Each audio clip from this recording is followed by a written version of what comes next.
हवस इंसान को जानवर बना देती है। ऐसा जानवर कि उसके द्वारा जिस वारदात को अंजाम दिया जाए उसे देखकर शैतान की भी रूह कांप जाए। आज की जो घटना हम आपको बताने जा रहे हैं वो एक ऐसे ही 17 साल के किशोर की है जो पहले तो घंटों तक अपने मोबाइल फोन में पॉर्न देखता रहा और उसके बाद उसने फिर पड़ोस की एक 10 साल की बच्ची को दबोच लिया।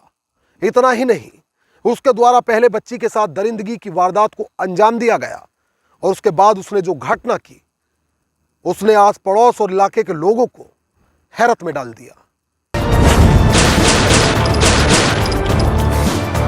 नमस्कार, आदाब दोस्तों, मैं आपका साजिद सैफी हूं और आप हमारी खास पेशकश बेपर्दा देख रहे हैं। और बेपर्दा में आज बात छत्तीसगढ़ में हुई उस वारदात की जिसे देखने के बाद यकीनन आपकी रूह कांप जाएगी।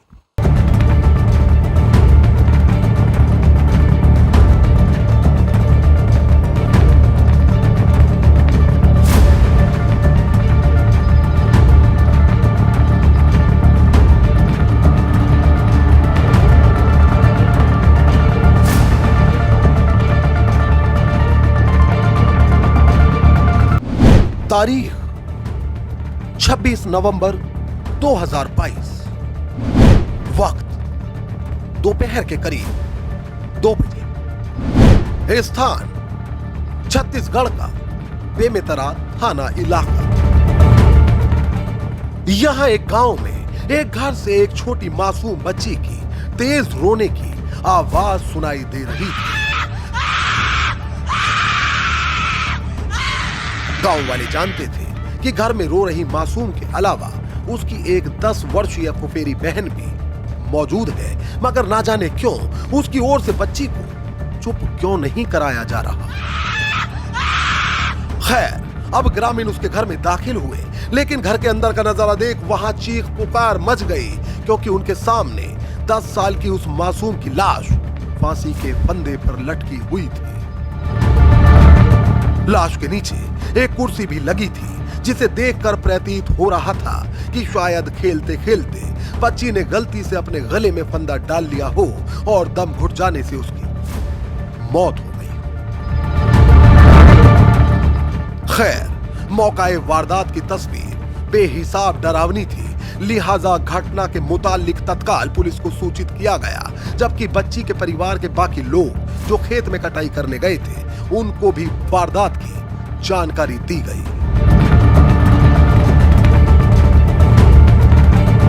उधर पुलिस और फॉरेंसिक टीम मौके पर पहुंची तो वह पहली ही नजर में यह जान चुकी थी कि हो ना हो बच्ची की हत्या कर उसकी लाश को फंदे से लटकाया गया, मगर किसने और क्यों, यह पता लगाना भी बाकी।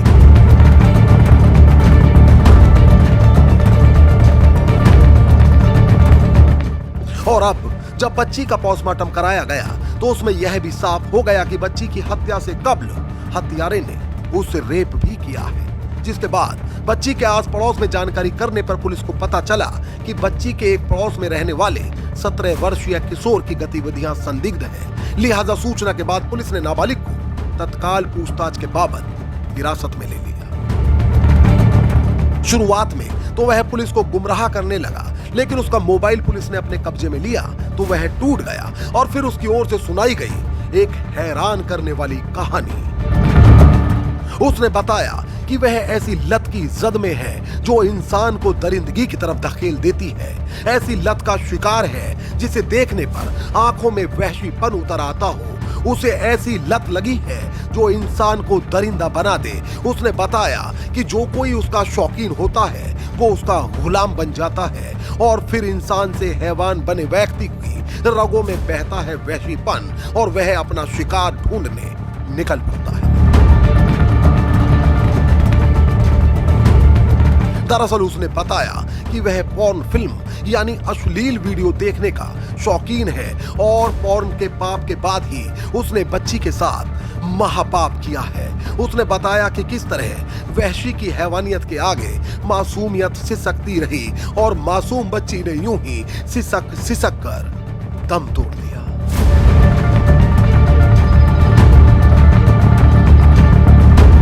कहा जाता है कि महज 17 साल की उम्र के इस सन की कातिल ने मासूम बच्ची के साथ रेप के बाद खौफनाक कत्ल की वारदात को जिस तरह अंजाम दिया, उसे जानकर हर कोई हैरान रह गया। वारदात को उस वक्त अंजाम दिया गया जब घर में महज 10 साल की मासूम बच्ची और 1 साल की उसकी ममेरी बहन घर में मौजूद थी। घर के बाकी सदस्य काम पर गए हुए थे। सन की कातिल पहले घंटों तक अपने मोबाइल में पॉर्न देखता रहा और उसके बाद यह उसके घर में दीवार के रास्ते से उतर आया। पहले इसने बच्ची के साथ दरिंदगी की वारदात को अंजाम दिया और फिर उसका यह गुनाह अजीम बेपर्दा नहोश डर से उस बच्ची का गला घोंटकर उसकी हत्या कर दी। इतना ही नहीं, यह हत्याकांड आत्महत्या का रूप ले ले, इसलिए इस कातिल ने उस बच्ची की लाश को फंदे पर टांग दिया। दरअसल अपनी गिरफ्तारी के बाद अपने इकबालिया बयान में आरोपी किशोर ने बताया कि वह पॉर्न यानी मोबाइल में अश्लील वीडियो देखने का आदी है। बच्ची से दरिंदगी और उसकी हत्या से पहले करीब 2 घंटों तक वह मोबाइल में पॉर्न देखता रहा और क्योंकि अब वहशी का हैवान जाग चुका था, इसलिए उसने घर में 1 साल की अपनी ममेरी बहन के साथ अकेले रह रही अपने पड़ोसी की 10 साल की मासूम बच्ची को ही दबोच लिया। जबकि जिस्म की भूख मिटाने के बाद अब उस हैवान को डर था कि अब सबके सामने उसके गुनाह से पर्दा उठ जाएगा और फिर इसी डर से इस दरिंदे ने मासूम बच्ची की सांसों की डोर को हमेशा के लिए काट दिया। आरोपी हैवान जानता था कि उसका यह गुनाह छुप नहीं पाएगा, इसलिए वो इस हत्याकांड को खुदकुशी का रूप देना चाहता था। शायद यही कारण है कि मासूम बच्ची की लाश को इसके द्वारा फंदे पर लटका दिया गया और ये वहां से फरार हो गया। हालांकि फिलहाल पुलिस ने घटना के आरोपी नाबालिग को गिरफ्तार कर बाल सुधार गृह भेज दिया है, मगर बस एक बार सोचिए कि इंटरनेट की इस दुनिया में ऐसा कंटेंट जो नाबालिग बच्चों को आसानी से प्राप्त हो जाता हो, वो अश्लीलता कितनी खतरनाक है, जो मासूमियत का गला घोट देती हो। सिर्फ एक बार सोचिए कि अश्लील कंटेंट बच्चों को कहां से कहां ले जाते हैं, या फिर यूं कहिए कि कहां से कहां धकेल देते हैं। रिपोर्ट को लेकर आपकी क्या राय है, वह हमें कमेंट करके जरूर बताएं। यदि आप चैनल पर नए हैं तो इसे तुरंत सब्सक्राइब कर लें। मोहित भाटी के साथ अमजद राना, क्राइम स्टोरीज अड्डा।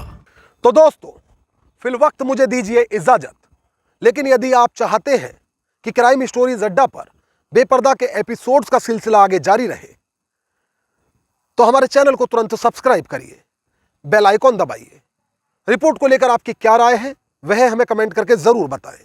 यदि आप चाहते हैं कि हमारे एपिसोड्स की सीरीज आगे जारी रहे, तो हमें सपोर्ट करिए, हमारे वीडियोस को ज्यादा से ज्यादा लाइक और शेयर करिए। एक नई कहानी के साथ हमारी आपसे फिर होगी मुलाकात और क्राइम स्टोरीज अड्डा पर फिर एक नया चेहरा होगा बेपर्दा। तब तक के लिए आदाब, नमस्कार, जय हिंद।